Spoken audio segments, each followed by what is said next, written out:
পৃথিবীর কোনো গায়ক গায়িকা নায়ক নায়িকা দাউদ নবীর কণ্ঠের সঙ্গে তাল মিলিয়ে যাবে এইরকম কোন দুনিয়ার জমিনে এইরকম সুরালওয়ালা আর মানুষ দুনিয়ার জমিনে পাঠায়নি। দাউদ নবী যখন তেলাওয়াত করতেন, কণ্ঠ দিতেন, সুর তুলতেন, বনের হিংস্র প্রাণীগুলো, নদীর অঠয় তলদেশ থেকে মাছগুলো, কুমিরগুলো এসে সব ডাঙায় এসে শুনতেন দাউদ নবীর কণ্ঠটা। একবার জোরে সোরে বলি সুবহানাল্লাহ। এই দাউদ নবীর কণ্ঠের কথা বলতে গেলে আর একটা কথা বলতে হয়, ময়দানে মাহশরে আল্লাহ পাক জান্নাতীদের তেলাওয়াত শোনাবেন। তা দাউদ নবীর কণ্ঠই জান্নাতি মানুষদেরকে প্রথম শোনানো হবে। আল্লাহ পাক রব্বুল আলামিন জানিয়ে দিলেন, হে আমার দাউদ, এই খলিফাতুল্লাহ আল্লাহর পয়গম্বর হযরত দাউদ আলাইহিস সালাতু সালামকে ডাকলেন, হে দাউদ, আমার জান্নাতি মানুষগুলোর একটু তুমি গান শোনাও, তোমার কণ্ঠ তুমি শুনিয়ে দাও। আল্লাহ পাকের নবী হযরত দাউদ আলাইহিস সালাতু সালাম এসে হাজির হয়ে যাবেন। ও রব্বুল আলামিন, আল্লাহ পাক, আমার ভাষা ছিল তো জুবউর, আমার ভাষা ছিল তো হিব্রু ভাষা, আমার আমি কোন ভাষায় জান্নাতি মানুষদের গান শোনাবো, কোন সুরে গাইবো, কি সুরে গাইবো, কোন গান গাইবো, আল্লাহর কাছে বারবার প্রশ্ন করছেন। আমার আল্লাহ পাক বললেন, হে দাউদ, আমি দুনিয়ার জমিনে 104টি কিতাবের পরে সবচাইতে উত্তম কিতাব আল্লাহর নবীর প্রতি, আমার হাবিবের প্রতি, রাসূলের প্রতি শেষ কিতাব আল কুরআনুল কারীম, এই কুরআনুল কারীম নাজিল করেছি।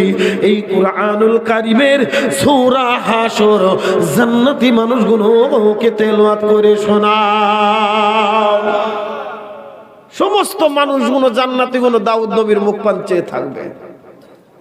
আবার যখন বড় বড় দেখবেন কোরআনের প্রতিযোগিতা হয়, বুঝতেছেন, বড় বড় তো মানে ফুরফুরা দরবারে এই কুরবানি ঈদের পরে 1, 2, 3 মানে 3 দিন ধরে তোহা সিদ্দিকের বাড়িতে একটা কোরআনের প্রতিযোগিতা হয়। বিভিন্ন জায়গা থেকে, হ্যাঁ, আপনার মুম্বাই বলেন, মিরাট বলেন, গুজরাট বলেন, আহমেদাবাদ বলেন, হায়দ্রাবাদ বলেন, মুর্শিদাবাদ বলেন, মালদা বলেন, অত জায়গার কারি সাহেব, হাজি সাহেব, উত্তরপ্রদেশ, নাকলো, হ্যাঁ, সমস্ত জায়গা থেকে আসে।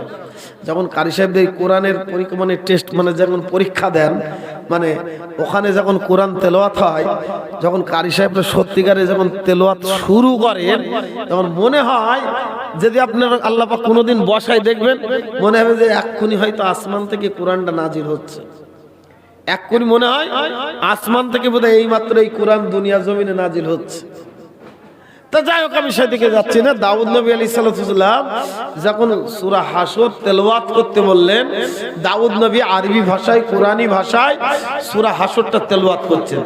আর তেলাওয়াত করতে করতে দুনিয়ার মানে আপনার জান্নাতি মানুষগুলো দাউদ নবীর কণ্ঠ বা দাউদ নবীর তেলাওয়াত বা দাউদ নবীর সুর শুনে বলছেন, আল্লাহ আপনাকে কি বলে ধন্যবাদ করব আল্লাহ, এইরকম সুর, এইরকম কণ্ঠ আমরা দুনিয়ার জমিনে কোনো গায়ক গায়িকা, নায়ক নায়িকার কাছেও পাইনি। আল্লাহ, আপনি আপনার দাউদ নবীর কণ্ঠ সুর, কি সুর করেছেন আল্লাহ, আমাদের মন ভরে না। আল্লাহ, যদি আপনার কাছে একটু চাইছি, এই কণ্ঠে যেন আমাদের আর একটা তেলাওয়াত শোনানো হয়। আমার আল্লাহ পাক ওই ময়দানে মাহশরে আওয়াজ তুলে দিবেন, এই জান্নাতি মানুষেরা, তোমরা দাউদ নবীর কণ্ঠে তেলাওয়াত শুনবে, গান শুনবে, না দাউদ নবীর চাইতে একটু ভালো গান শুনবে?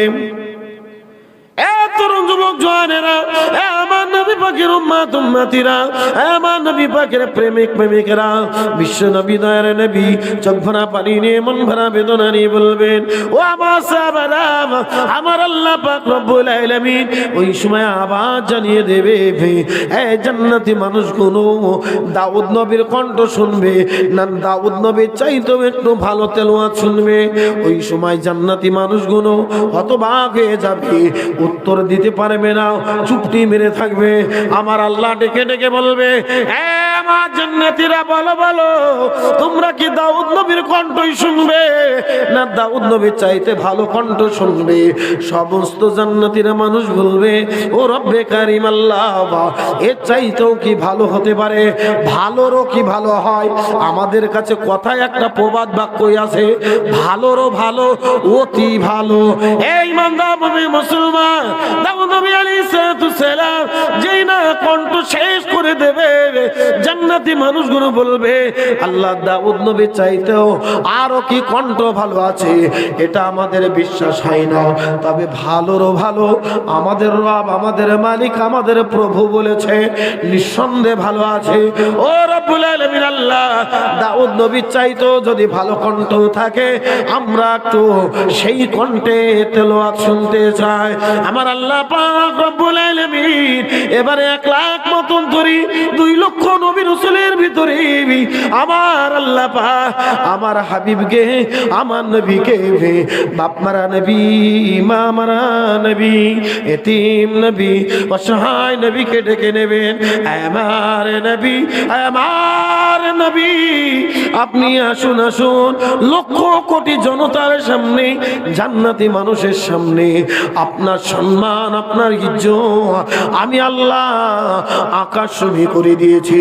আপনার কণ্ঠে আপনি একটু তেলাওয়াত করুন।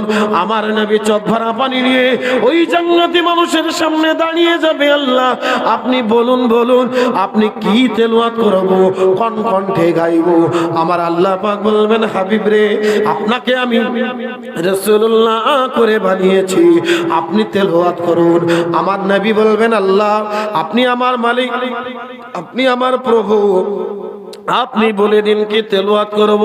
আমার আল্লাহ পাক আমার হাবিবকে জানিয়ে দেবেন, এই আমার হাবিব আপনি আর দেরি করবেন না, আমার জান্নাতি মানুষগুলো শুনতে চায়, আপনি একটু কোরআনের মা সূরা ইয়াসিন তেলাওয়াত করে দেন।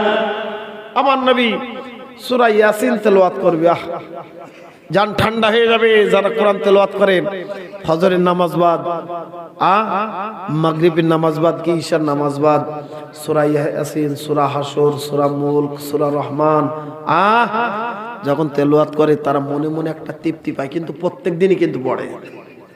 দুনিয়ার জমিনে একটা নাটক পড়বেন, একটা গল্প পড়বেন, একটা গদ্য পড়বেন, একটা ছড়া পড়বেন, জি গল্পর আকারে একটা বই একবার পড়বেন ভালো লাগবে, 2 বার পড়বেন ভালো লাগবে, 3 বার পড়বেন ভালো লাগবে, 4 বার পড়বেন ভালো লাগবে, 5 বারের মাথায় মনের ভিতরে কিরকম হবে, একই জিনিস বারবার পড়ছে, একই জিনিস বারবার পড়ছে। কিন্তু দুনিয়ার জমিনে আল্লাহ পাকের একটা দুটো নয়, দুটো চারটে নয়, এমন কোন গ্রাম পাওয়া যাবে না 2-4টে কোরআনের হাফেজ পাওয়া যাবে না। ওদের কাছে প্রশ্ন করো 3 বছর 4 বছর 5 বছরের মধ্যে ওরা তেলাওয়াতে কোরআন ওরা ঠোঁটস্থ করে নিয়ে অন্তরে হাফেজে কেরাম হয়ে গিয়েছে। মুসলমান তাদের কাছে মনে মনে শুনবে, আমার কতটা শুনে যুক্তি তাদের কাছে জিজ্ঞাসা করবেন, হাফেজ সাহেব, মাওলানা সাহেব, মুফতি সাহেব, তোমরা যে প্রত্যেক দিন কোরআনের আয়াত পড়ো, প্রত্যেক দিন প্রত্যেক নামাজি সূরা ফাতিহা পড়ো, সূরা ফাতিহা না ছাড়া নামাজ হয় না। প্রত্যেক রিকাতে প্রত্যেক ওয়াক্তে নামাজ তোমরা পড়তে গেলে সূরা ফাতিহা পড়ো, কিন্তু একই সূরা ফাতিহা তোমাদের পড়তে কি প্রত্যেক সময় তোমাদের ভালো লাগে? ইমামরা উত্তর দেবে, নামাজিরা উত্তর দেবে, আমরা যতবার সূরা ফাতিহা পড়ি ততবারই আলাদা একটা মনের ভিতরে তৃপ্তি অনুভব করি।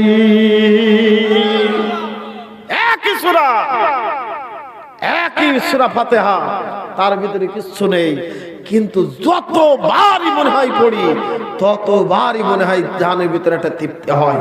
যদি মনে করেন একটা শব্দ, একটা লাফজ, একটা অক্ষর, একটা বাক্য আপনি ছেড়ে দেবেন, আপনার ভিতরে মনের ভিতরে তৃপ্তির সঙ্গে নামাজ হবে না।